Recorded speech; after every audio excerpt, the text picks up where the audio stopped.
it was a different crew of guys. You go in there now, and it's kind of like an Abercrombie and Fitch fucking convention. The reason fucking Scott Levy always works in the heel persona is because he's generally very easy to dislike. Let's talk about Raven, Johnny Polo, Scott Levy, one of my old travel partners. Man, he was another guy. Wait, whoa. You traveled with Raven, Scotty Flamingo, Johnny Polo, Scott Levy. You traveled in a car with him. You did not know that? How did you not throw him from the moving vehicle? Because it was me and Raven and Brian Pillman. We would always get a Chevy Lumina van, and we called ourselves the Comedy Trio, plagued by bad service, because every time we went to a Denny's and IHOP or whatever to order some food, they would forget something or they would neglect us. They wouldn't take our order. Something would happen. So we would always refer to ourselves as the Comedy Trio, plagued by bad service. But man, Scott is he's a very, very smart guy. And, he has that appearance that he took on in ECW. He was laying down, again, some of the best promos that were going on in that day. Absolutely. There was never a character like Raven. A great character. I don't think that's really him, because, again, he is so intelligent.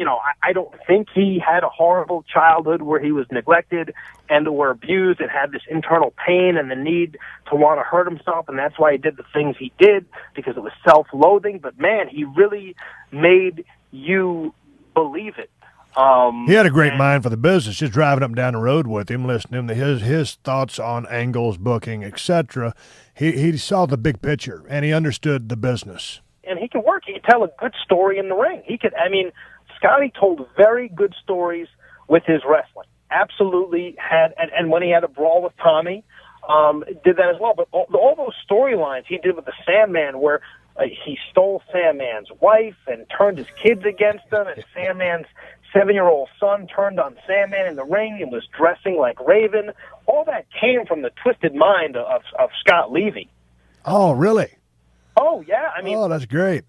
Paul, that's the great thing about Paul, is Paul would have ideas, or Paul would ask you for ideas and then work with you on them. There was very little in ECW that was just handed to you, like, here's your character, here's your promo. Right. It didn't work that way. Paul didn't do that to you. It was collaboration. Who are you going to be? Well, yeah, all right, fine. We called you Superstar Steve Austin. You were Steve. You just came in and you shot on everybody, and then you backed up in the ring. It was, everyone was pretty much an extension of who they were. What is Raven doing these days? Is he on the independent scene? Is he still working? I don't know how much he works, because I don't see his name online. I ran into him recently at an appearance. Every once in a while I'll do these autograph appearances, as long as they don't involve getting on an airplane. So basically I'll go as far south as Philly and as far north as Boston.